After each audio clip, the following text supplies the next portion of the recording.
The Galactic Confederation had cataloged thousands of planets across multiple star systems, but Earth remained an anomaly.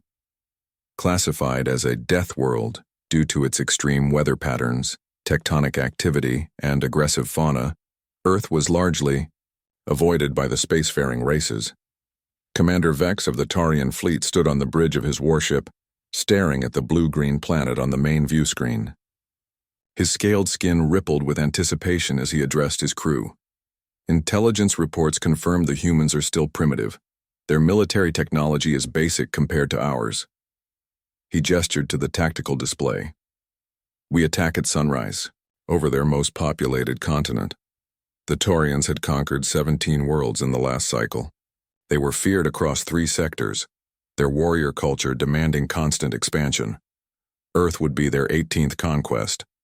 Lieutenant Krill, Vex's second-in-command, studied the sensor readings with suspicion. Commander, our probes detected unusual energy signatures from several human metropolises. Perhaps we should— They have nuclear weapons, yes, Vex interrupted, mandibles clicking with dismissal. Primitive fission devices. Our shields can withstand such attacks. Krill nodded, but remained uneasy. Something about this death world troubled him. Jack Miller wiped sweat from his brow as he guided his garbage truck through the narrow streets of downtown. 20 years on the job, and he still took pride in keeping the city clean. The summer. Heat made the garbage stink worse, but he'd grown accustomed to it. His radio crackled with an emergency broadcast, interrupting his favorite morning show. This is not a test. Unidentified aircraft have entered Earth's atmosphere. Military forces worldwide are on high alert. Citizens are advised to remain calm, and the signal died. Jack looked up through his windshield and saw them. Massive ships, at least a dozen, hovering over the city skyline. Metallic and insectoid, they reflected the morning sun with an ominous gleam. Well, Jack muttered to himself, guess I'll finish my route anyway. The Taurian assault pods descended on major cities across Earth. Commander Vex led the primary strike force personally, eager to claim this death world as his greatest trophy. His warriors, 8 feet tall and armored with exoskeletons, marched through the streets of what humans called New York City. Strangely, the humans didn't flee in terror as expected.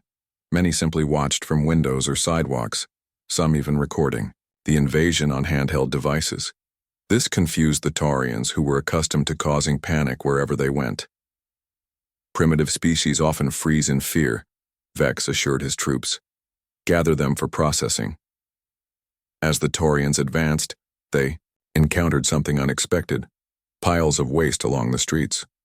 Containers filled with discarded materials lined the roadways, emitting odors that the aliens' sensitive olfactory organs couldn't process. Lieutenant Krill approached a large metal container, his scanner detecting organic compounds. Commander, the humans appear to collect their waste rather than recycle it immediately. Vex scoffed. Inefficient. Another sign of their— He stopped mid-sentence as a large white vehicle turned the corner ahead. It moved slowly, stopping beside the waste containers. A human male emerged, seemingly unconcerned by the alien invasion force. Jack saw the aliens but figured if they were going to kill everyone, they'd have done it already. 20 years of perfect attendance wasn't going to be ruined by some extraterrestrial visitors. He activated the hydraulic arm on his truck and watched as it lifted the dumpster, dumping its contents into the compactor. The aliens froze. All of them. Their weapons raised halfway, they stared at Jack's garbage truck as if witnessing something incomprehensible. Morning, Jack called out, nodding to the tallest alien who seemed to be in charge. Mind moving your troops? Got 3. More blocks to cover before break. Commander Vex couldn't believe what he was witnessing. The human was deliberately collecting waste, touching it, handling it, even storing it in a vehicle. His warriors trembled, mandibles clicking rapidly in distress. In Taurian culture, waste was processed immediately at the molecular level. The concept of touching refuse, of being near it, was beyond taboo. It was psychologically traumatizing. Their evolutionary history had instilled a profound aversion to waste, as their homeworld's decomposers produced neurotoxins fatal to Taurian physiology. The human, Krill whispered. It's collecting contamination without protection, without fear. Another garbage truck appeared at the next intersection, then another. Throughout the city, waste collection continued despite the invasion. Vex tapped his communication device. All units, report. Similar accounts came from every landing site worldwide. Humans handling waste, humans living alongside their refuse, humans touching materials that should, by all rational standards, be instantly processed and sterilized. Death world, Krill muttered. We misunderstood. It's not just the planet that's deadly. Its inhabitants have evolved alongside death itself. Vex's exoskeleton paled. Recall all troops. Immediately. Within hours, the alien ships departed Earth's atmosphere. Global communication systems came back online. Military forces remained on high alert. But the invasion, it seemed, had been called off. At the United Nations emergency session, world leaders shared similar reports. The aliens had retreated after witnessing ordinary garbage collection. Scientists and military strategists argued over the meaning, but no concrete explanation emerged.